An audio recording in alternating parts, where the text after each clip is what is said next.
welcome to the first of our series of summer or winter, depending where you are in the hemisphere, our webinar series looking at different aspects of the identity industry and what we can do to address some of the issues that actually cause difficulty for diversity and inclusion across the piece. Before we kick off, I've got a little bit of housekeeping.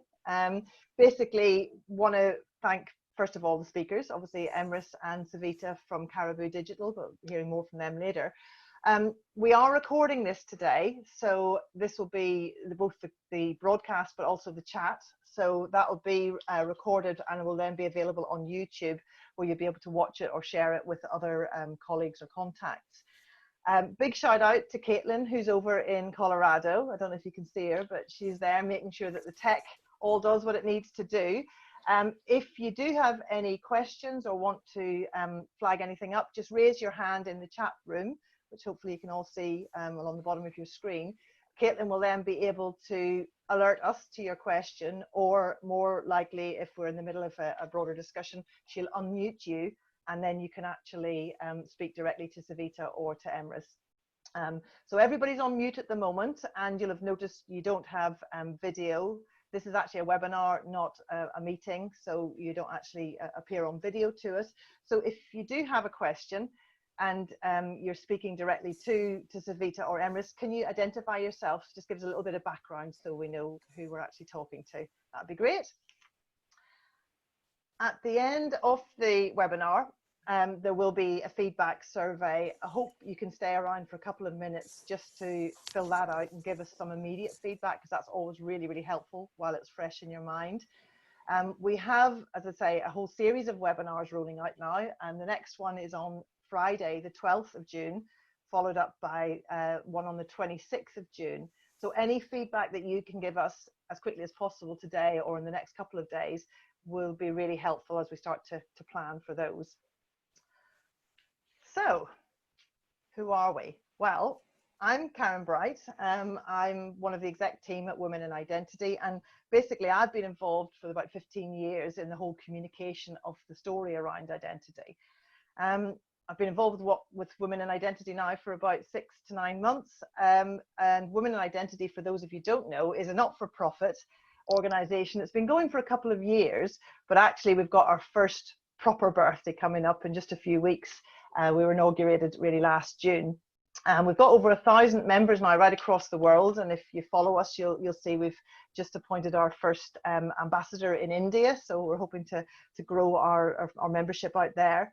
We've got a really strong follower base, so hopefully most of you are following us already on social media, but if not, do follow us on @WomenInID or Women in Identity on LinkedIn, because you'll get regular updates from us on what's going on with the organisation. Basically, what we do is we offer support to anybody who shares our fundamental belief that the identity sector needs to be much more representative and have a greater diversity across all aspects of teams and the solutions that we produce. So we're not just about women, despite what it says in our name. We basically champion anybody and will support anybody who believes what we believe, that we can definitely do better in this space. And the way we support people is through networking, this kind of event, and obviously previously a lot more physical events. We do a lot of profile raising, and through the webinar series, for example, you'll see different members in Women Identity taking this chair and hosting them, which is a great way that we can help members actually raise their profile and get out there and do a bit of presentation practice and facilitation practice. So if you're not a member, do get in touch and join us, because it's a great opportunity, as I say, to get your own profile out there. And really what's really important is that we create a safe space for diverse and quite unique voices and perspectives on the industry. It's not always easy to do that in the forums that are available currently. And I've certainly found that really helpful in feeling confident and comfortable to be able to have fairly robust discussions with people in a way that is comfortable and safe, and you don't feel at all threatened by perhaps having opinions and viewpoints that might be difficult to air in other forums. What we fundamentally do is champion that products in the identity space, more than any, need to be diverse, and they need to be built by diverse teams, because without that, you don't get the diversity of thinking, you don't get the diversity of experience. And I personally believe that's really important in identity. When you look at what identity is needed for, it's the gatekeeper that allows access to those products and services, that many of which are enshrined in human rights law, be it government services, medical care, voter and electoral systems, or of course financial services. So it's not just about doing the right thing morally, it's actually making sure people across the world have access to the services that human rights law says they should have access to.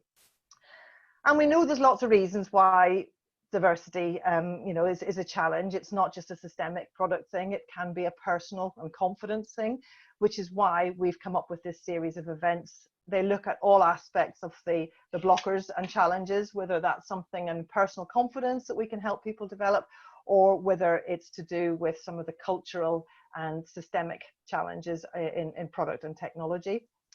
So we were delighted when the Caribou team, agreed to kick this series off, because what they've been looking at a global perspective is really fascinating, from the broad range of issues that can affect somebody getting an ID. And although I think Emrys and Savita will talk quite a bit around some of the emerging markets and gender-based issues today, what I've certainly seen is that a lot of the messages are absolutely relevant for other underrepresented or underrepresented and basically groups of people who may find it a challenge to get their voice heard, and not just in the emerging markets.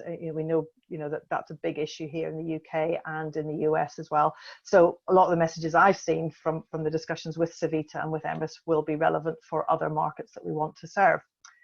So that's enough from me. Any questions, as I say, raise your hand. We're taking this as very interactive. Don't feel you have to wait to the end of the session. I'm going to hand over now to Savita and let her kick off with what Caribou have been doing. Thanks. Thanks, Karen.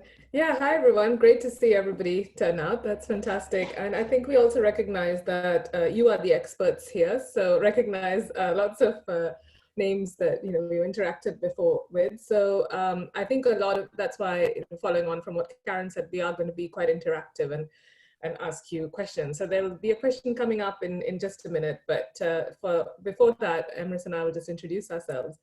So I've been working with Caribou for 5 years on identification, and as Karen said, with underrepresented groups.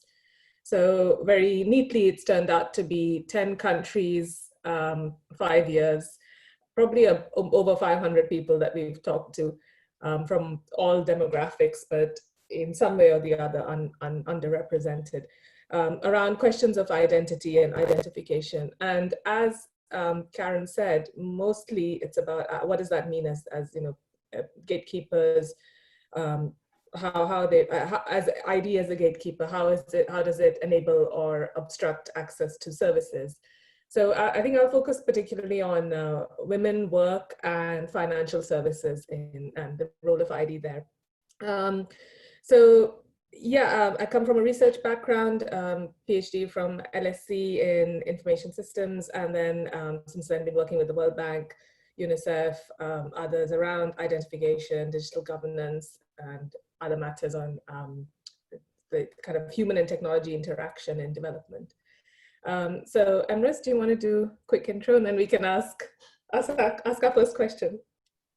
Thanks, Savita, and hi everybody. It's great to see 39 people have joined so far. It's fantastic to be speaking to so many. And as Savita said, we're really looking forward to hearing from you and hoping to make this as interactive as possible.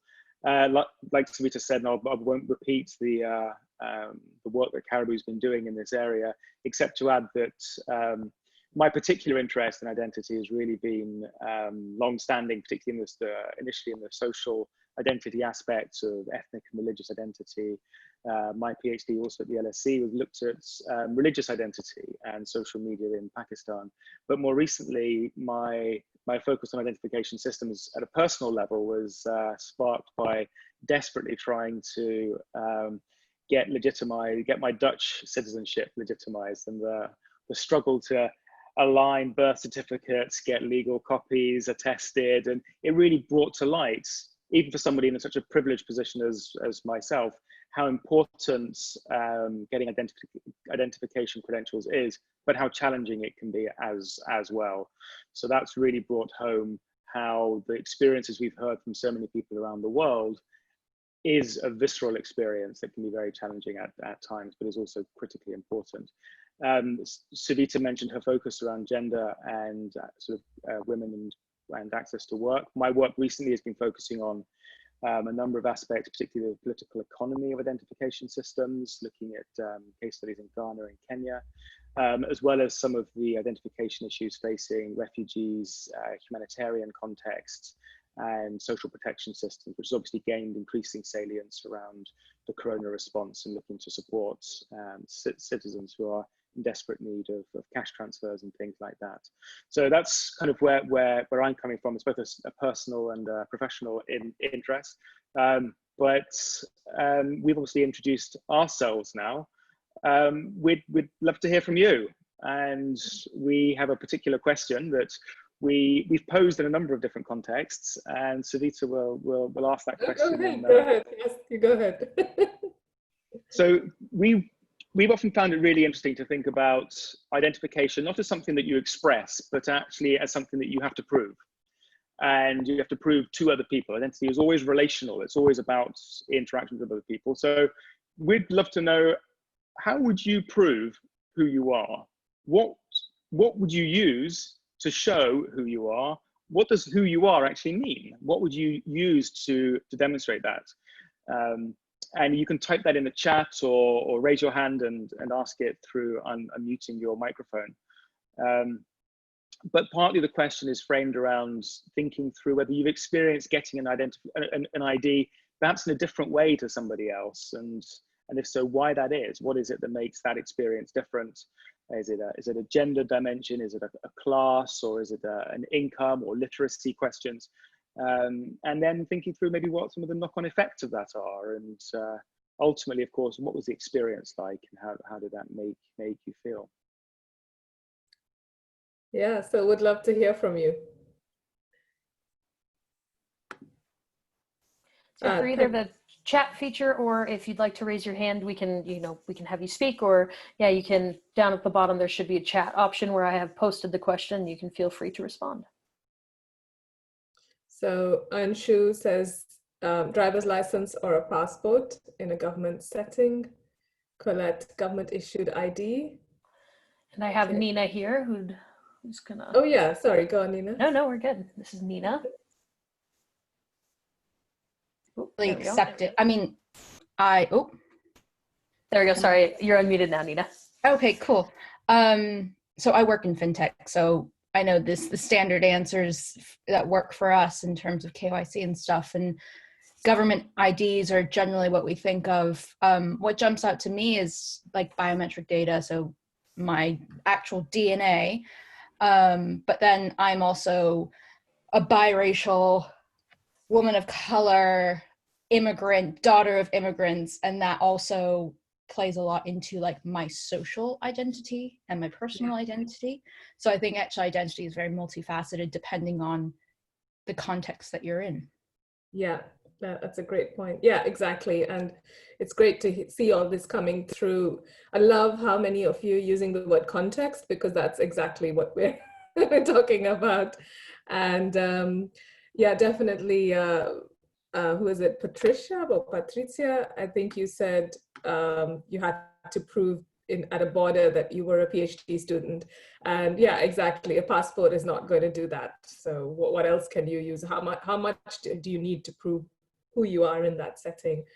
And then Andrea talking about digital identity from Facebook, Google, etc. Yeah, absolutely. Emrys has been sort of talking about social credit, right, Emrys, and how it uses, especially cases of China, where social media using your, banks and credit companies using your social media profiles. I don't know if you want to say anything about that. Emrys? I think it's great that you brought that up, Andrea, because I think one of the things that's very distinct about identification using social media platforms and other forms of data points is that, unlike, let's say, a birth certificate or a passport or a driving license that's issued by a body that recognizes your entitlement to certain services or certain rights, that identity credential reflects. If you have a driving license, you're allowed to drive. If you have a passport, you're a citizen of a country, and that's a statement of a legal status. Whereas the difference between your Facebook profile or your Google search history, or God knows the rest of our digital footprint, is something that we produce without really being conscious of it. And identification through those kind of means introduces all sorts of questions around actually who's in control of that identification process, who's actually choosing what aspects of ourselves will be identified. We're no longer in control of the context in which certain aspects of who we are becomes recognized as being relevant or significant. So great to have already coming out in the chats and conversations, the breadth of different kinds of identification processes and systems that are out there. Fantastic to see. As Savita said, you really are the experts in this webinar. So we're just going to sit back and continue to listen and read. So I think the first part we wanted to talk about was exclusion. And then, it's fairly easy in a way to talk about exclusion, but then we want to talk more about inclusion. And I think that's where we'd love your insights as well, especially as product developers, policymakers. Nina, you said you worked in fintech. It would be great to hear what specific aspects you're looking at in terms of ID. But I think we'll just talk a little bit about the exclusion aspect first. And Sarah, you mentioned that when you got your indefinite leave to remain on the ILR, you had to prove 100 things like your ID, employment status, financial status, English test, etc. I had to do the same when I came to the US.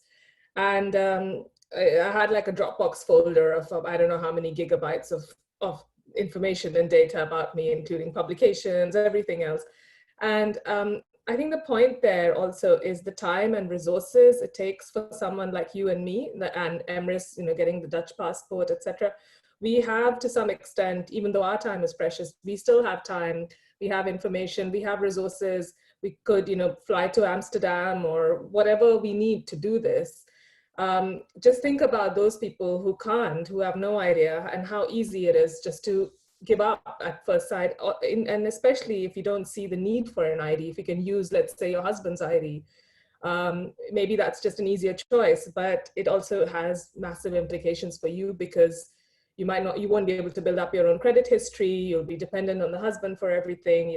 Everything goes through that. So it's pretty striking that somewhere the World Bank says that 45% of women lack a foundational ID across the world. And that's really because of a lack of incentive, which is the scary part. And that includes, I think the other statistic is something like 1 in 5 people around the world don't have an ID. And like Karen said, all those are those who face challenges of access to information, access to resources, etc.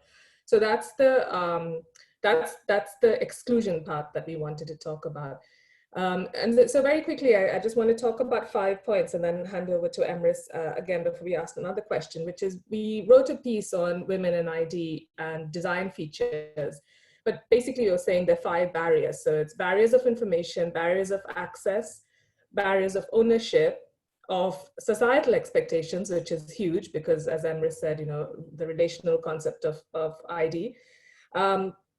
But also there's a positive light in terms of intersectionality. So I'll talk about that in a bit, but just to give you one example. So we did research in Bangladesh on women in work for the Australian government. And we were looking at, so it was women work and ID and the role of ID in getting access to work. And there's a small startup called Cookups, which was basically training women to cook at home and provide meals for, takeaways and just home cooked meals. But one of the things they wanted to do was to get everyone's IDs, partly because they could then be paid by Bcash, but also just to see who they were and, so that they could be legitimized effectively. But in the majority of cases, those IDs the national ID was held by the husband. So then they had to go to the husband and say, look, I want to do this, work, but then have to explain the context of why they needed the ID. So then there was another dimension of, well, do you really need to work? What's going to be behind this? Who are you going to meet? All those questions. So this was what was coming out of the qualitative research. Obviously not saying that, this happens in all cases, but these are some of the challenges that can come out. Emrys, I don't know if you want to give the example of Uganda and the refugees, the kind of dynamics there? Or? Yeah, thanks, Savita. I mean, I think one of the things I wanted to share was just a point around how in the process of innovating for new identification systems and technologies, very often unintended consequences can play out that have far-reaching consequences. And one of the things that we've seen, particularly in our work in humanitarian context, is that very often edge cases, those difficult, hard to work places, are often used as test cases of whether a particular technology works. And this is particularly the case with refugees. It's seen as being a really hard to solve problem. And if you can solve it there, you can solve it, as the saying goes, anywhere. And it's certainly one of the things that we saw where the provider of the iris scanning technology, very advanced technology, incredibly successful, it works very well, specifically pitches his products on the wider market as being, if you like, field proven, because if it can work with refugees, it can work anywhere.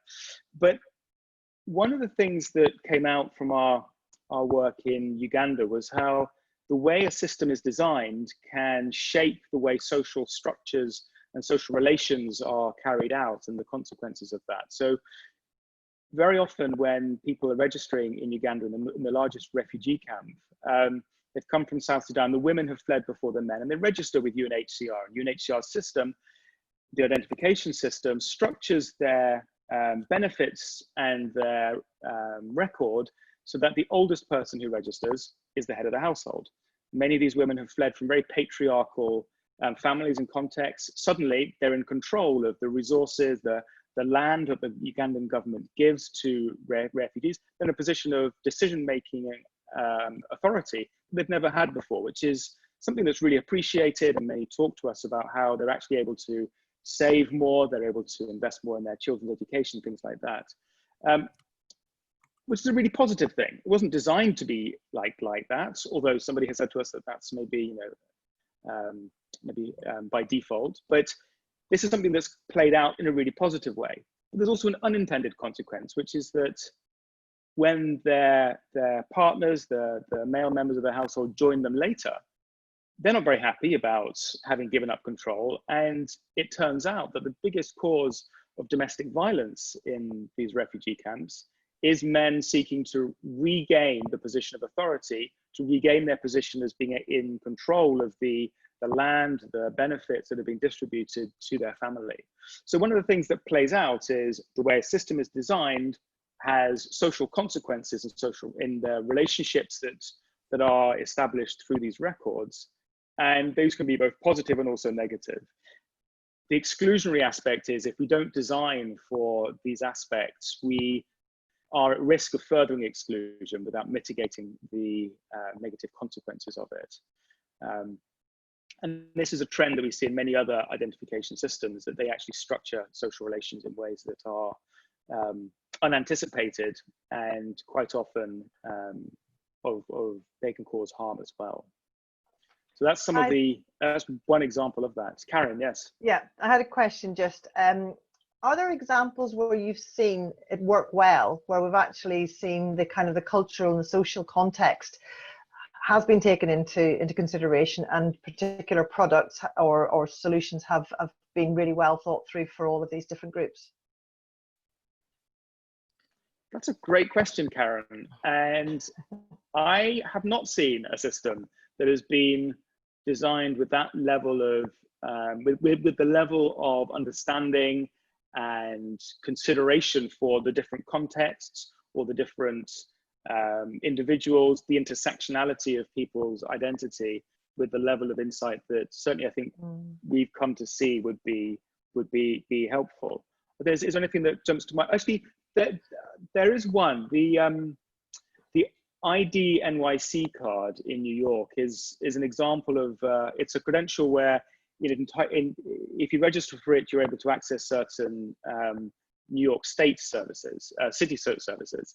With that, but you don't have to prove your legal status in the country, which is a huge issue in the States, and it's sort of obviously very political and controversial.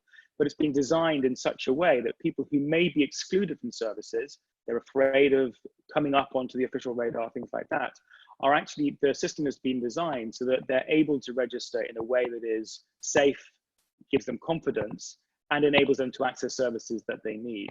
So that's perhaps an example that comes to mind.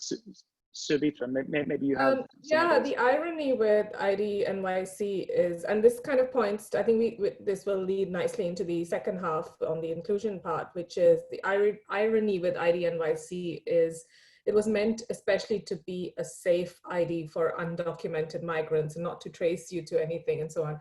But Emrys and I were recently involved in a consultation where they are considering adding a microchip to the ID.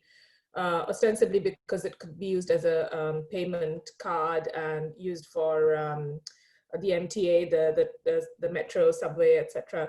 And the amount of opposition to that was huge because it was, again, the concern around tracking and how that could be used to track. So that I went to that meeting at the mayor's office and it was just full of NGO and activist groups saying, we don't want this.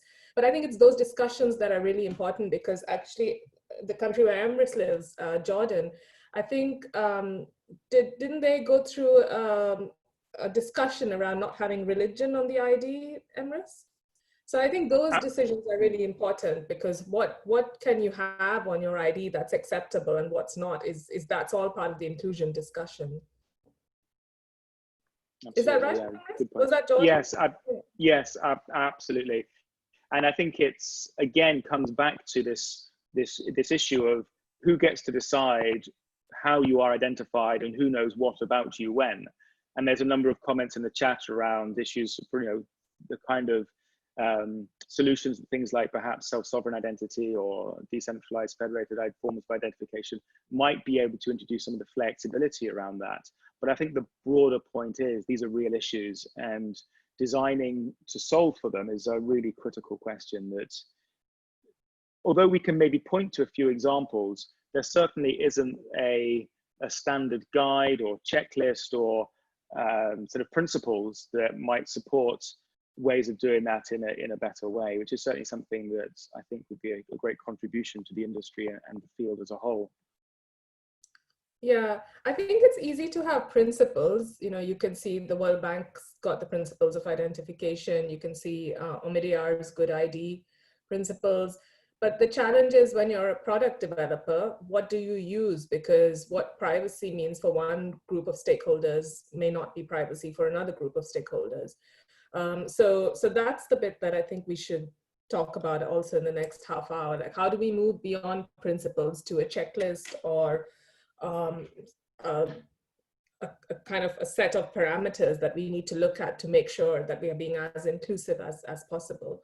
And the first place I think to start with is doing, inevitably, I think Emrys and I would say this, but doing the research with the groups to understand their voices and to understand what are people's concerns.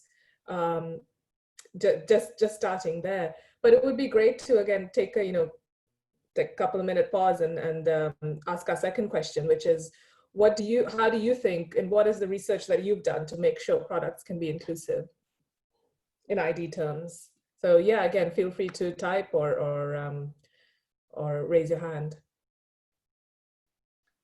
And just to add, I think in addition to being really interested to know what you've done or ways that you've found to solve for this really challenging issue, what do you think would be helpful to help others do that as well, with something that would be really interesting to hear thoughts on? I mean, many of you in this group have really in-depth experience and deep knowledge of how this works in practice at an industry level, and it's something I think that would be great to bring to greater attention. There was a question, just to clarify, that we're not using slides today. I think everybody's probably picked that up anyway, to try and encourage this to be more of a conversation than a presentation. But just in case you were expecting to see slides, you just got our beautiful faces instead. We can put them on a slide if that's. We could do a slide of that, yeah.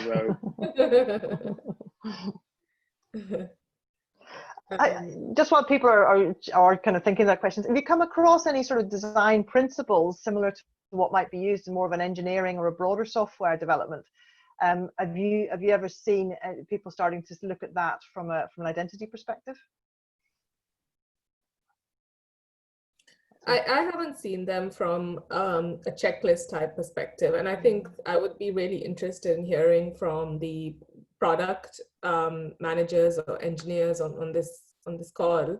Maybe someone like Nina or I don't know, Estefania. I guess you're more involved on the policy side, but just to know what, moving on from the principles, moving on from Good ID, or moving on from the World Bank principles of identification, what else can we use? Have we got a checklist?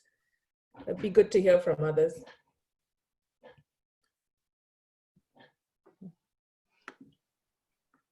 Coming up. Nothing coming through. Maybe that's a no then. That's another. Well, it's been really interesting because I started my career out looking at events and tech all around the human-computer interaction space many years ago. The whole ergonomics of that. So it's sort of come full circle, and I'm really fascinated that this tech area, which is probably the most fundamentally human of everything, is probably furthest behind in some ways in terms of code word, guide words, design principles, all of that kind of user-centric design. When you start thinking about the broad communities that we're trying to serve. Yeah. We do have Nina here. Yep, we have Nina here, who I'm going to unmute right now. Oh, all right, Nina, you should be all set. I'll just jump in, I guess.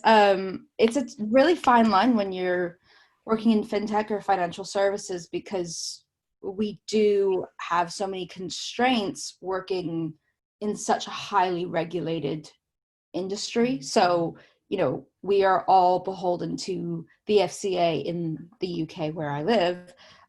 Every jurisdiction has some sort of regulatory body where we have to be sure that we're meeting certain standards, and it's literally called Know Your Customer. So it's written out prescriptively, like this is what you need to know about each customer. And balancing that is really difficult, because on the flip side, with tech, and especially all the fintech today, we're always trying to push the envelope and try and make these onboardings as smooth as possible, and make it practically instantaneously to open a bank account, to send a payment. But actually it's really difficult to reconcile that that level of regulation with trying to make something happen instantaneously. So actually we were just there was a Twitter conversation going on about reauthorization with open banking, and someone from Onfido said that they're doing a lot with facial recognition to reauthorize payments or onboarding. And I think that's a really interesting one, because again, that will have to fit into that particular bucket of, is this going to be approved by our regulatory body? If that makes sense. That's fascinating, Nina. And I think facial recognition it's such an interesting area in the identification space. I mean, it offers so much convenience.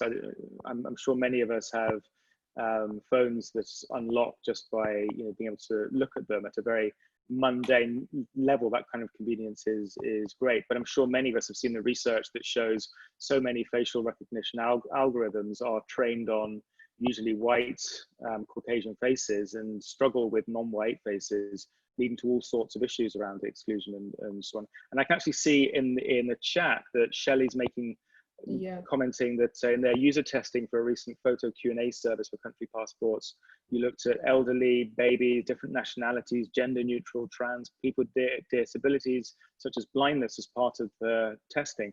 I'd be fascinated to know how you came up with the list of who were the people, the diversity that you felt was necessary to be involved in that Q&A process, and also what the outcome was. How did that actually go, Shelley?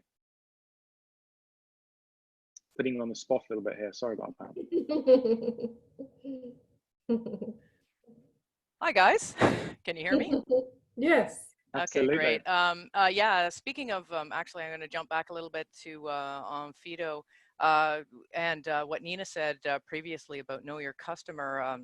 We have some stuff that's called know your traveler, which applies to a whole bunch of things around passports. So that's kind of our niche market of understanding what has to go in the passport. Yeah, we had as part of one of our QA services that we provide actually for the Irish passport, we were hired to do a photo QA, which happens to help with the facial recognition to get these things approved quicker and identified to people quicker so that they can get the eligibility for the services that they need. And in this one, it was a passport.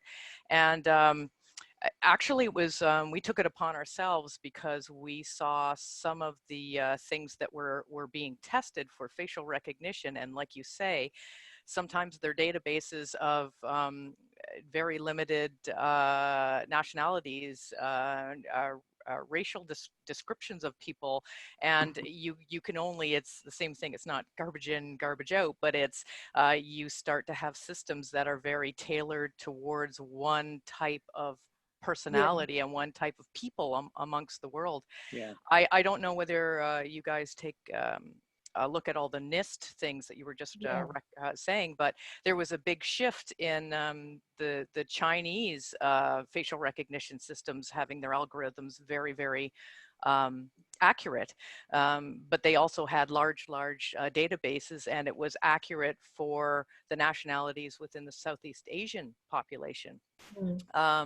We're finding facial recognition companies offering their services to some of the other nations, like the African nations, to basically help build bigger databases to test against for different skin colors and different things that's you probably don't think about, but different hairstyles, because facial recognition is all about mathematics, right? And some of those things like where the face starts and ends sometimes are different to see in contrast. So those types of things happen.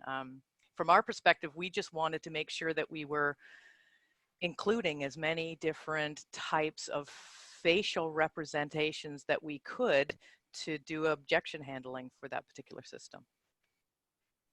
That's fantastic. Super interesting, Shelley. Also, from a Canadian perspective, you know, we have on our passports, we have for gender as an X, right, that you can choose. So when you get into the border perspective, they have to be able to you know, systems are used to thinking male, female, you know, on these automated borders. So there's all of those types of difficulties as well. Yeah, and that brings in mind moving from diversity and exclusion to inclusion and standards, because the amount of data that's been captured in different standards is, and not interoperable or non-interoperable, is crazy. I think Emrys experienced this most recently in the refugee research in between all the different ways data was being captured for identification with all the NGOs, right? Save the Children, UNICEF, UNHCR, etc., World Food Programme. But also the implications that was having on people, because they were getting so frustrated on having to repeat what their identity was again and again to different groups of people. I don't know. I'm sorry, I'm talking about your research, but I don't know if you want to say anything on standards. No, I mean, it's a really important point. The reliability of authentication systems, particularly where they're based on biometrics, is obviously critical.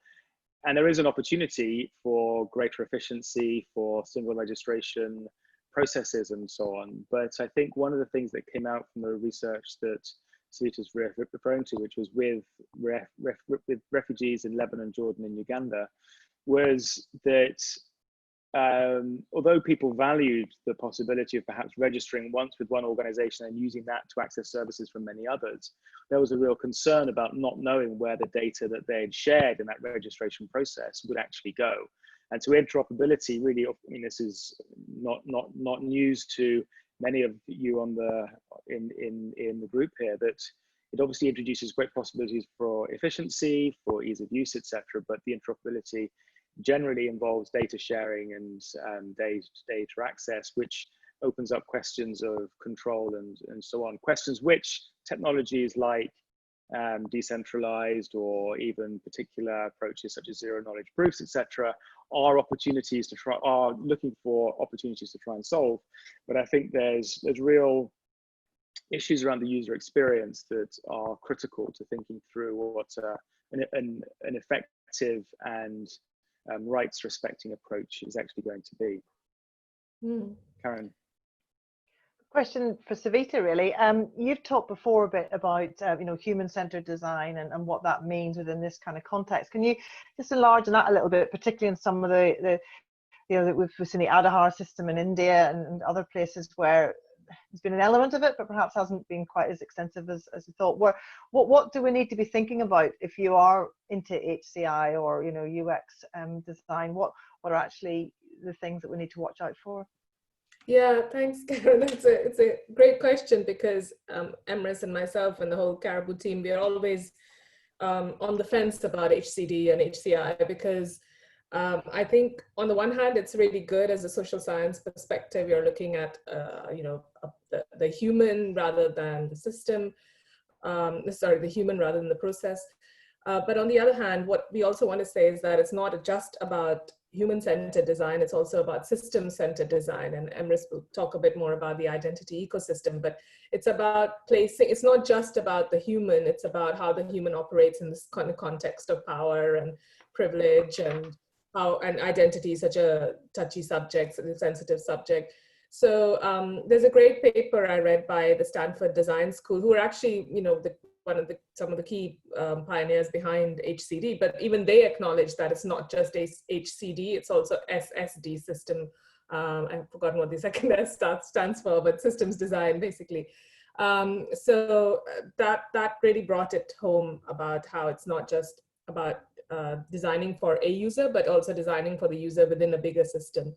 But having said that, I mean, just a couple of examples. So for example, from India, when we did our identities research for Omidyar network, we met so many, as Emrys said, so many of people who would be this. One of them was someone who was blind, who visually impaired, who said one of his biggest challenges was trying to get money from an ATM, because every time he went to an ATM, even though the ATM, even if he found a speaking ATM, he said that everybody would find out how much money he was withdrawing, because that's something that speaks out aloud. And equally on his Aadhaar, there's no braille, so he was saying every time he wants to tell somebody his own ID Aadhaar number, he has to ask the person, he has to hand over his card, or he has to ask someone else to read it out for him. And the whole point of identity is that there's a sense of agency over who you are and your identity. But in that case, there wasn't any agency. He was giving somebody else the opportunity to define him and who he was.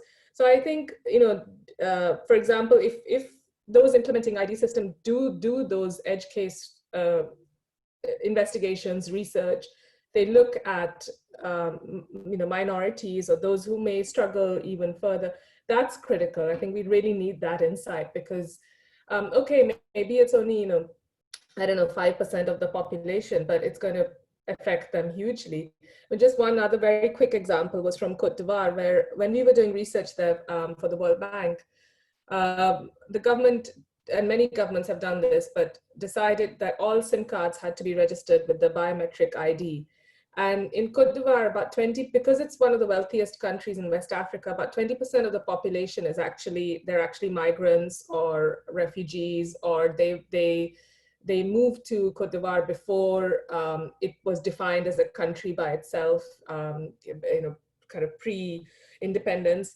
So they don't have biometric IDs. They have maybe something called a residency card or an Economic Commission of West Africa card, or something else that's not biometric. And not only was that a problem because they didn't have access to a biometric ID, but the massive impact was that they didn't have access to their mobile phones, and they didn't have access to their mobile money accounts. So kind of overnight, they had those people who didn't have access had to ask someone else to receive money for them, and then ask that person to give them the money. So it immediately brings in that power dimension and instability of where you are and what you have access to. So these are kind of cases, that's why HCD is important, and think about what are the unintended consequences, what can go wrong if you, even a slightest switch, the butterfly effect, like slightest switch in in the ecosystem is going to destabilize everything else. So how do we work that out? And we can talk about, there's so many relevant cases now, like immunity passports and everything else. We can talk about, all those as well. But it's a massive, very difficult, wicked problem of identity. But we just need to be a lot more thoughtful about it than rolling out products, I think is my stance on it. Emrys, I don't know if you want to add here on the ecosystem or, yeah. Thanks, Savita. Yeah, I wanted to share something that we've been trying to develop as a way of thinking about identification systems. And we've obviously just now been talking about the importance of as granular as possible understanding of people's experience of those different facets of people's identity, of the context in which identification systems are used, the diversity of people who might be using it, etc. But one of the things that we found really significant is that so many of the conversations around identification systems focus on one system, a passport, a driving license, a national ID card, etc. And yet it's often struck us that when we have and look at these single systems or technologies, we find how important it is, how significant it is that they're actually embedded in a particular context. And the reality is that many, if not most, approaches to ID actually do focus on a single system. But this can exclude consideration of all the other aspects that might be dependencies on other cards, the impacts and outcomes from use. So we found it it's really helpful to try and think about what context and the broader picture of ID systems. And so we had this approach called a national identity ecosystem framework, which includes looking at and trying to think through the interdependencies and interests of technical, organizational, political, and human relationships that underpin identification systems. So we consider not just identification systems, they're interrelationships, like if you need a birth certificate to get a driving license or national insurance number, etc. But also the legal and regulatory contexts and the frameworks that govern these systems' use, as well as the political contexts and the legal frameworks in which these systems emerge. And we've kind of begun from the premise that individual systems, such as those that issue birth certificates or national identity documents, really can't be considered separate from the power and politics that surround them. And for us, we found this to be quite valuable. And why? Well, because an ecosystems approach like this can help reveal and develop understanding of the existing patterns of power and politics and social norms, the forces that shape how inclusion or exclusion actually functions and follows through from the development of one particular system.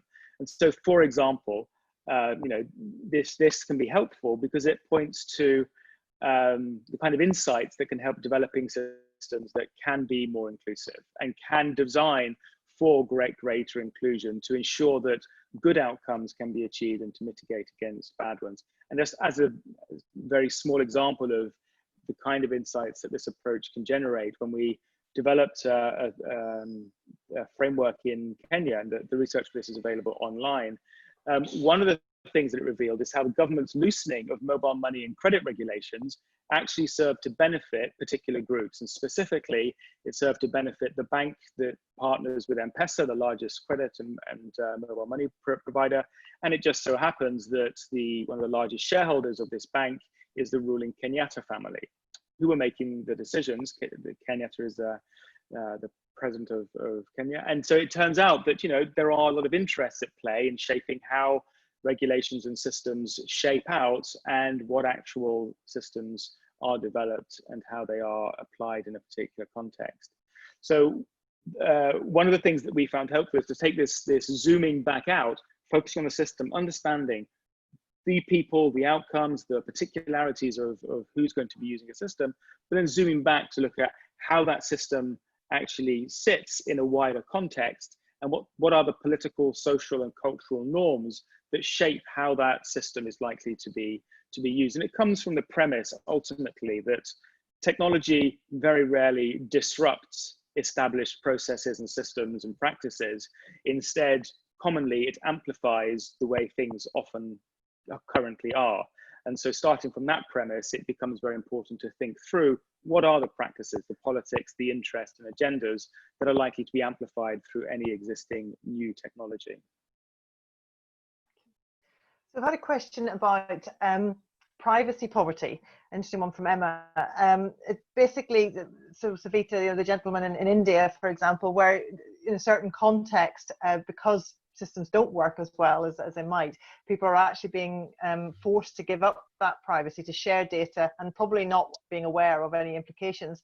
And they're also probably in a group that don't necessarily have other things to fall back on, other ways that they can identify themselves. So what's your thoughts about, the kind of privacy poverty that we might be inadvertently creating? Yeah, definitely. Yeah, I put a couple of references in the chat because it's a big topic we keep wrestling with. And Emrys and some other colleagues from IITB in India, we wrote a paper called the poverty of privacy. Get it right. I think privacy at the margins. We struggled a bit with the title, but yeah, I think there's a misconception that people in certain contexts don't care about privacy. This comes up often. There's also a lack of respect when we think that people from certain demographics would be willing to trade off their privacy for access, better services and so on. I don't think any of that is true. Certainly our research, didn't show that, especially in India. There's a common refrain, oh, nobody in India cares about privacy, but that's definitely not true. So we do need to address it, and it's very, very clear. And again, that's, when, as Emrys says, that's when questions of power and privilege come in, because it's very easy to intimidate someone into saying, hey, you need to give this up, because without it, you're not going to get any further. And there's another reference that I love is Michael Lipsky's work on street level bureaucrats, which Emrys has heard me say a few times, but it's about the street level government official who has the power to say, hey, sorry, we can't go any further unless you sort of give me a bribe, or unless you give me some more information, or so on. So I think that trade-off, and it just brings to the core how vulnerable we feel when we deal with anything to do with privacy. I think the bigger question is, how much do we know that's being tracked about us? We've finished a piece with UNICEF on children and identification. And that's also a huge issue, because so often data is being collected about children, which they probably don't have any idea about, especially now in the time of COVID. Children are just kind of forced to go online where they have resources, but so much is being created about them. So much data is being collected and created about them that could be completely misunderstood, misappropriated later. So Emrys, you were going to say something.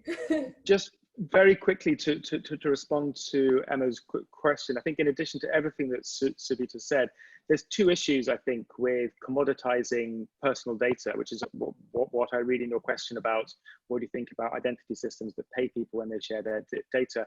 Firstly, I think it is likely to lead to an inequality of who gets paid how much. The reality is someone in the States or Europe, their data is going to be worth more than somebody who lives in a much poorer country. And I think there's real issues around equality there that really need to be taken into account. But more fundamentally, the idea that we can commoditize data about us and think of it as being somehow separate from us is really problematic. I think it starts leading into sort of the area of sort of data markets, etc., which fail to take into account how any data about us is not separate from us, it's part of us. And there's some really important work and really interesting work being done by Elizabeth Renieras, who's at Berkman at the moment, looking at some of these issues around the idea of how you come up with ways of protecting personal rights and freedoms and privacy. And it's very difficult to resolve those commitments with approaches that would commoditize and put value on data as a commodity that could be traded and sold. So I think it's very problematic is the short answer for lots of reasons related to sort of privacy, the value on privacy, the value that people put on privacy, but also just conceptually the idea that data could somehow be sold and be circulating in a way that's separate from us, I think is a misunderstanding of what personal data actually is, particularly in an increasingly digital world where we are living in a digital world. Yeah. Cool.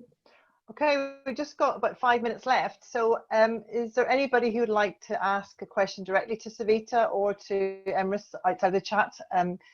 Just put your hand up and Caitlin will unmute you. I've got a few minutes left, but I want to give everybody a chance that may want to ask something that's not related to what we've been talking about, but well, loosely related.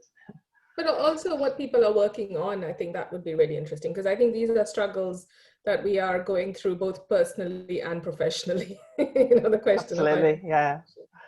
Hi guys, it's Shelley again.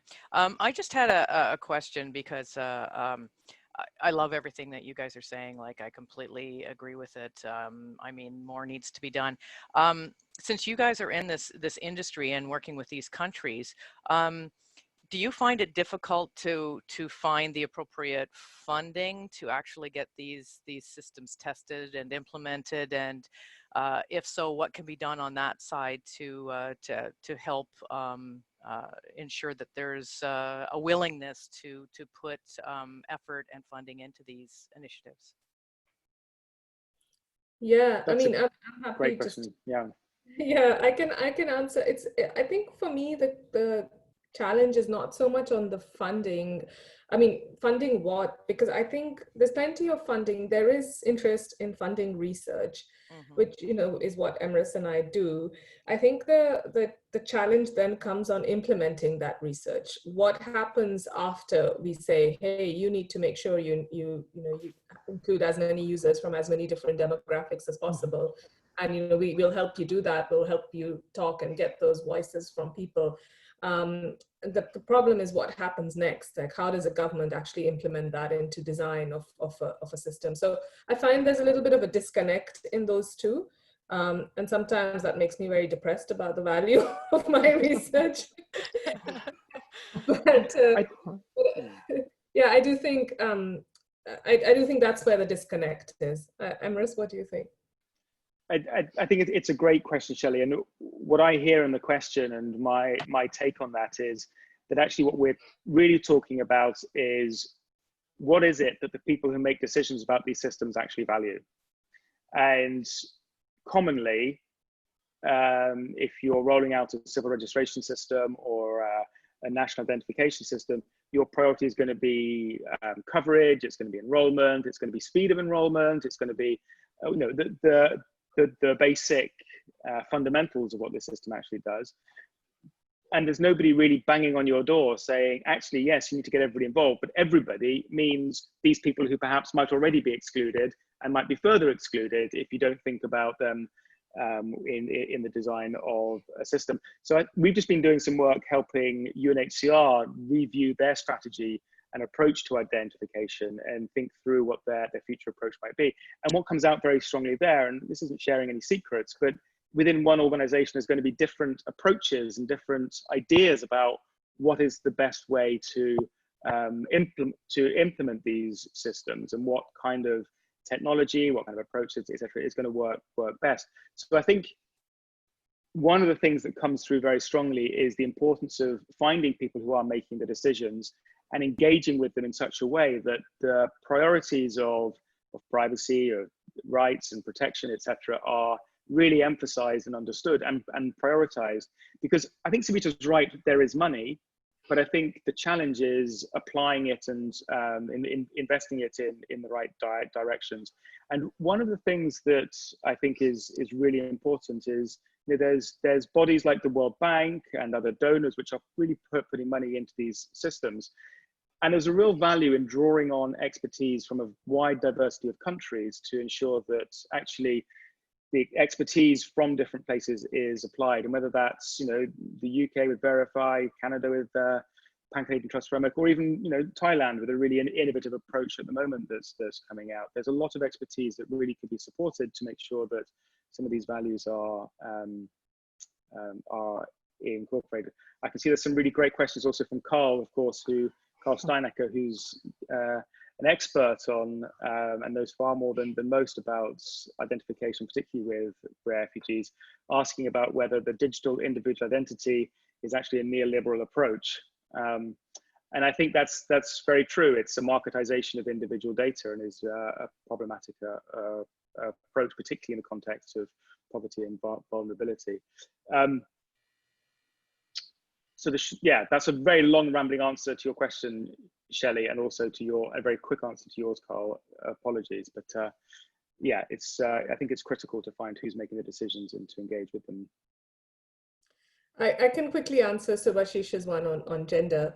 So I actually think in terms of identification on gender, I think India is doing really well in having, you know, at least having a third category, which is more probably than the US does in many cases. But I want to give you an example from Brazil, which was interesting, just very quickly. So one of the piece of research we did, the one I mentioned with UNICEF, somehow the question of gender came up a lot in Brazil more than the other 3 countries we were researching. And I think it really brought through the tension between identification and identity. So we met a lady who was trans, knew from very early on that, you know, she wanted to be called Bianca rather than Rodrigo, but everything on her identification credentials called her Rodrigo, had her called out as Rodrigo. And she really, really hated it because it wasn't her identity. It was something that was given to her. So there's a nice piece that our colleague wrote, which is on Medium, on the difference between identification, identity, and ID, and how all those 3 are connected.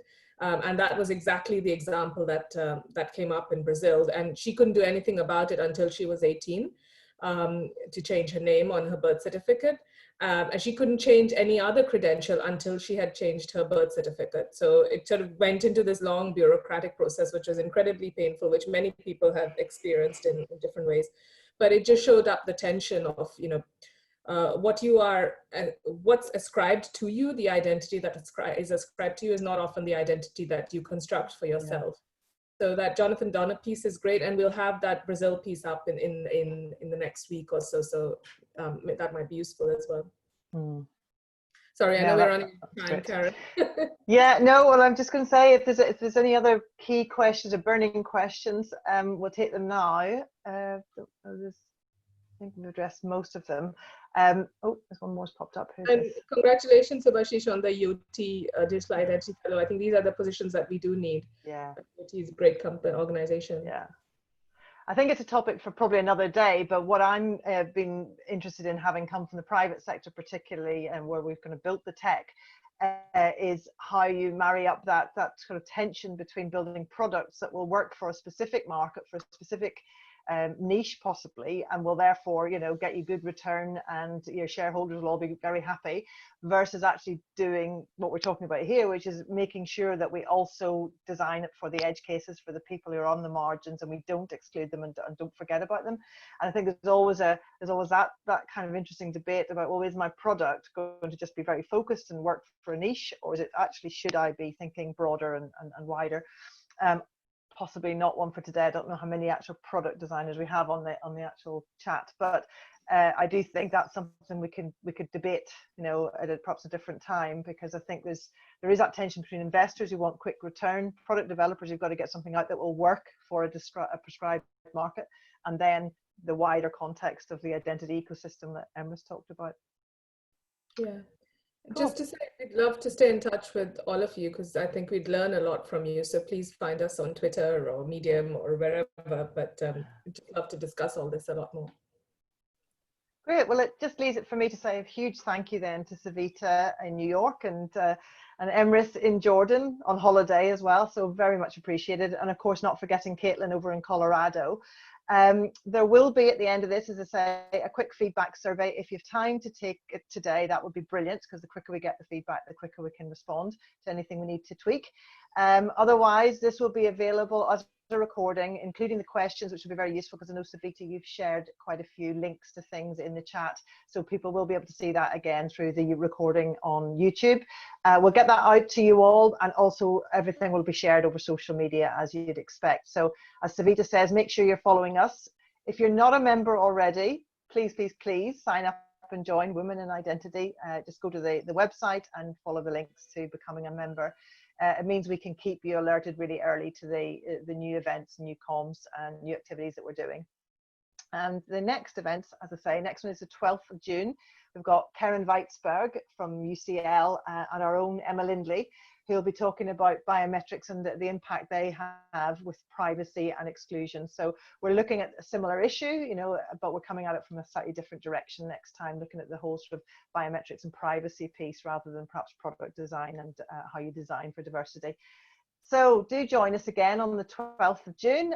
Follow us on social media. Keep checking into the website where you'll get all the latest details and you'll see how to register for everything.